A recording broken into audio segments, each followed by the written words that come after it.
What's up, guys? Welcome to Bipolar Boxing. I'm just going to do some quick picks for the undercard of the AJ versus Jake Paul undercard here.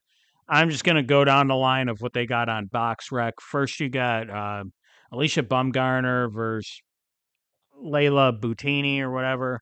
I don't know much about like the big favorites. I don't know much about their opponents. I watch a lot of female boxing. I watch all those Canadian cards, and that's where some of these girls are from. Their names just don't ring a bell. I know some of them are ranked like fourth and fifth and whatever, but in women's boxing, there is a giant gap usually in between girls. A lot of these girls that are ranked like one and four, five, or something like that. When you look into the deep into the records of these girls that are ranked like four and five, they might have a decent record, but they're not fighting anybody either. Like I can't find a meaningful name on a lot of these girls' resumes. So there's no way in hell that I'm gonna bet him against the favorites just to take a shot. Um, I always say like betting boxing is not about looking for value. Betting boxing is about winning. And gambling in general, it's not about looking for value. A lot of people tell you that it's not. It's about winning. So if you don't like somebody to win the fight, maybe if you think the odds are way off, you could take a shot. But like, I don't think it's worth it on a lot of these girls. A lot of these girls that are favorites, they're Jake Paul's girls, and one of the reasons that the lines are so high, and I'm going to bet them, is even if Alicia Bumgarner has a bad fight, and maybe some people say the other girl might have won, might have edged it out or something like that, we all know damn well the scorecards aren't going that way. Although I've watched a couple of Jake Paul's cards, and some of his fighters went down on close decisions and stuff like that. Especially, Amanda Serrano versus Katie Taylor. You would think that MVP Promotions is putting it on. The fights in New York. How the hell do they give Katie Taylor the decision? But they do. But for fights like this, they're not going to fuck up Alicia Baumgartner's plans. These opponents, they're close enough to where you could say, "Oh, she's fighting the number four guy." So when you're hyping it up, because you also got to remember, like 90% of the people that are going to be watching this card are not boxing fans. So they're going to look at this. They're going to say, "Oh, one versus four. That should be a pretty competitive fight." But they're not. Alicia Baumgartner, like, and she's proven she beat Michaela Mayer. She beat Terry Harper. Like she's got some really good wins on her resume, and she's a marketable person too. She's a good looking girl. Jake Paul thinks very highly of her. Like Jake Paul sets up a lot of these, if you want to call them circus fights or whatever, to showcase his undercard fighters that he signed, and a lot of them are all those women. He signed a lot of the top women, and I'm not betting against a lot of them. So Bumgarner, I actually see her. She'll probably get a stoppage in this fight. Bumgarner's got she's got some power to her, and I just see Bumgarner, let's say knockout in the seventh or eighth round or something like that. I think she comes out to prove herself. Like that's another thing. All these girls know all these eyes are on them and stuff like that, and they start getting knockouts. All of a sudden, you start getting people who don't pay attention to boxing, and they're like, "Man, who's that Alicia Bumgarner chick? She looks good. She can fight. Like maybe I'll keep an eye on her." That's the whole point of a lot of these fights. So that's just what I'm going based off of. Next, you got Yokasta Vale fighting. Not going to try and pronounce her name either, but whoever she's fighting, Yokasta Vale, like it's just set up to win. She had that. I think it was her last fight with Shanice Estrada.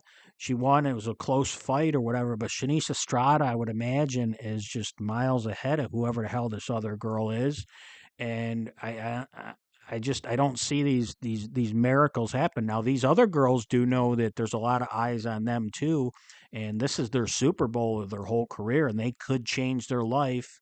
You beat a girl like Yokasta Vale, and all of a sudden Jake Paul sees that, and now you're going to get signed by Jake Paul probably, and your whole life will change.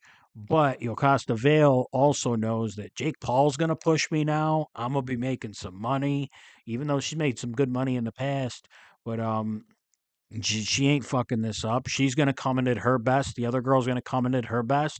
And Yokasta Vale's a better fighter. Same thing. All these girls are like minus 1400, minus 1300. Alls I'm doing is I'm parlaying all the favorites on this undercard. I could just tell you right now, and I'm ending every anchoring it all with Joshua at the end. And I'm even slipping some of it into Saturday with, the Callum Simpson card and stuff like that. Callum Simpson's got probably the toughest fight of his career coming up against, I think his name's Troy Williamson. I've watched Troy Williamson a lot of times. I know he got kind of demolished by my boy Jahai Tucker. I'm very high on Tucker, though. But people see Williamson as kind of a washed fighter, but he shows up to fight. And Calum Simpson's a pretty good protege, and I just love Calum Simpson's story. I also lost my sister at a young age, and he's got that story, so I always root for that guy. But yeah, you can even you could take all these parlays, parlay them all up, all these heavy favorites, parlay them all up, and even sneak into the Saturday card. And that's usually what I do every week. I'll sit there and make a 10 fighter parlay that pays out one plus 150 or some shit. But I just don't see any of these guys losing. Next one is Shanika Johnson versus Amanda Gale. This Amanda Gale girl, I have actually heard of her, but Jamaica Johnson's a really good fighter. Once again, I just don't see her losing enough rounds. I just don't see the judges giving the other girl enough rounds. And that one will probably be the Vale fight and the Johnson fight. They'll probably go to a decision. I mean, this is women's boxing. They only got 2 rounds. It's the same thing I say in MMA. Like we used to have a joke when betting MMA all these years. Just fire the over. Just fire the fight to go to distance. I know you got to pay for it, but knockouts don't happen a lot in women's boxing. So, yeah, just take Johnson by decision. This one could next, and it could have probably ended in knockout. Caroline Dubois. I think she kind of more recently got added to this card, but Caroline Dubois is a problem in females boxing. She's set up to win. She's up there at like a 40-1 favorite. So I understand if you don't want to throw this girl on anything, but I watch all these fights, so I bet every single one of them. So I just chuck her on parlays. And Caroline Dubois might get a knockout in this one because she's also she's from the UK. She's coming over to the United States, fighting on a Jake Paul card. Like people in the States do not know her. I'm just telling you right now, they don't know who she is. And she'll be looking to make a statement. And she's a big girl. She's got a lot of power too. So I think this one might end in a knockout. And I'm gonna say Dubois knocks her out in maybe like 6 rounds. Um, this is the closest fight on the undercard, and it's Jake Paul's boy, Avius Griffith. So I saw get starched by some 23-1 Mexican, I think, in his last fight. He did not look that good. Like that he's one of those guys though it's undefeated. You're trying to hype him up. You put him on an undercard. You have to once you get to a certain point, you do have to start moving these guys up. And I don't know why they picked that guy because whoever that other guy was, who I'd never heard of before, but that other guy put a beating on Avius Griffin. I remember because I, of course, had Griffin in that fight. But Griffin's only minus like 450 in this fight, and he's fighting he's fighting a guy named Justin Cardona. BoxRec got him ranked at 121. Like it's just once again, even if Avius Griffins has a bad performance, doesn't get knocked out, he is athletic enough to stay away and win some rounds, I believe. And he's going to I think he'll win a close decision. If it's scheduled for 10 rounds, I'd say it's going to be like a 6-4 type of fight. Someone will have 7-3, and then some Finoke judge will probably have like a 9-1 or something like that. But I like Avius Griffin in that fight just because of the position. Like I don't think Avius Griffin's that good of a fighter.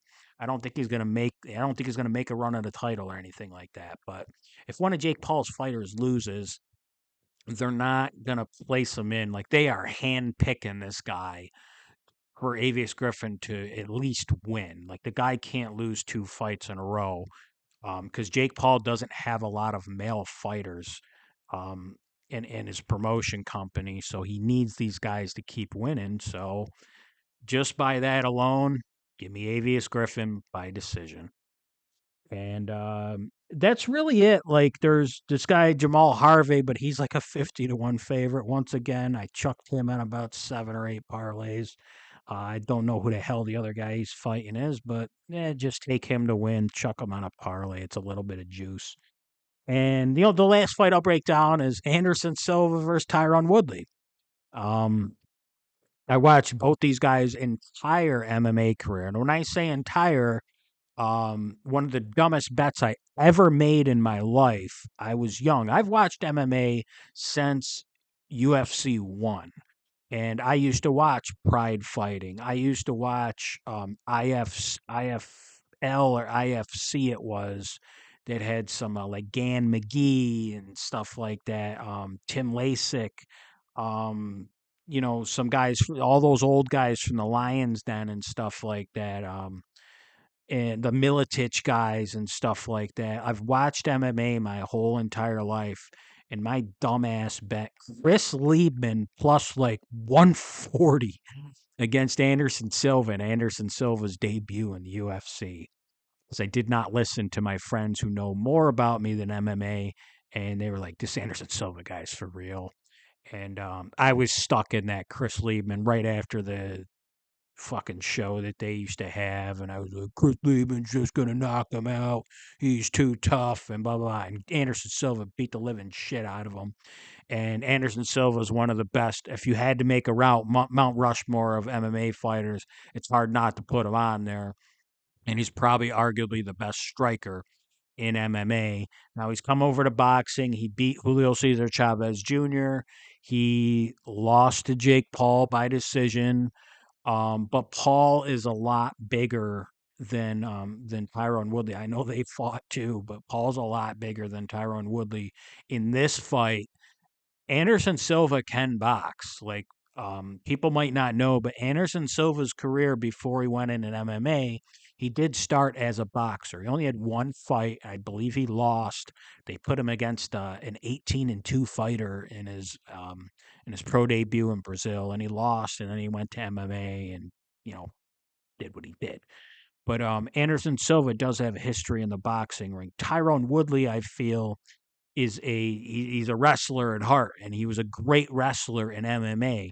And when he was fighting Jake Paul, people kept telling me about like his knockout power and his striking ability, and or they would say his boxing ability. And I said, don't get MMA striking and boxing confused, because Tyron Woodley, most of his knockouts in MMA came from the threat of a takedown. When you're fighting in MMA, and especially when you're fighting a wrestler, your hands are not up like they are in boxing. They're down a little more because you have to keep your hands at your waist. Because when Woodley goes in for that shot, your hands got to be right there to get the underhooks and and stop a takedown. So it throws everything off. Even if you're a really good striker, you have to be ready for that takedown. So what Woodley would do is he would either go for a shot, or what Woodley would do is feint a shot and then not go in with the shot and then just throw an overhand. So when your hands are down, he knows your hands are going down because you're worried about the takedown. And then the right hand comes over the top and he can catch you. And even if he misses the right hand, he's close to you and he gets a takedown. That's how his MMA striking worked. He was not a good boxer in MMA despite the knockouts he had, in my opinion. So I don't think he's that good of a boxer. I think he picked up boxing to train for. I'm not saying these guys didn't train boxing, but when you train boxing as it pertains to MMA, where you have to be light on your feet and you don't sit down on your punches or anything like that, and you hop into the boxing world where there's some guy who's been training since he was like 6 or 7 years old not to do that, you're just light years behind those people. And that's what Tyrone Woodley is, in my opinion. And I think Anderson Silva is going to school him. I know I forget the ages of these guys. They're both up there. Anderson Silva's got to be a little older than him, but Anderson Silva's a lot taller and lankier than him. I think this will be a very boring fight, and Anderson Silva's just going to keep him on the outside. The only thing is with age with Anderson Silva, like usually with age, your legs kind of go. And if Tyron Woodley gets inside and throws those hooks and Silva's jab's not working too well or he doesn't have the footwork to get away, yeah, Woodley can clip him. I'm not saying he can't, but Occam's razor, what the hell is going to happen is Anderson Silva is going to stay on the outside, and he's just gonna pick Woodley apart. And Woodley's going to get frustrated, then having to think he has to go for that knockout. And I think he's even going to gas himself out, throwing all those wild hooks and shit like that. Because Silva does not do that. Silva throws straight punches. He will throw jabs. He will not get backed up against the ropes. He's a very, very smart fighter. And I think Anderson Silva wins this one walking away. And speaking of like value, I think this is good value at only like minus 245. Like, I ain't putting my money on Woodley. If you are going to put your money on Woodley, I would put it on Woodley by knockout. I just don't see him being able to win too many rounds. Um, Frustrating Anderson Silva by just diving inside and smothering Silva's punches. I don't see that happen. It's Woodley's past the victory, but I don't see that happening. So yeah, just go with Anderson Silva by decision. But yeah, I mean, honestly, what I would do is just parlay every single one of those favorites I just mentioned. You'll get a good, pretty decent plus number. But like, if you're gonna watch this whole card, you want to have a little something on every fight. That's usually when people like to just like fire underdogs and hopefully one of them wins. Well, what happens when the first six or seven lose, and then you know, uh, you got to count on a plus 700 or something like that just to win your money back. Like, I'd rather just win money. I like winning and gambling. I don't like it when I take an underdog and they overperform, but they still lose a decision. They lose shit decisions and stuff like that. Like, it ain't worth it for me. I don't like doing long shots. I like winning in boxing, and I think all these are fairly easy winners, except for obviously Avius Griffin and maybe Anderson Silva, because we just don't know. The guy's not really a boxer. Neither is Tyron Woodley. Anything can happen.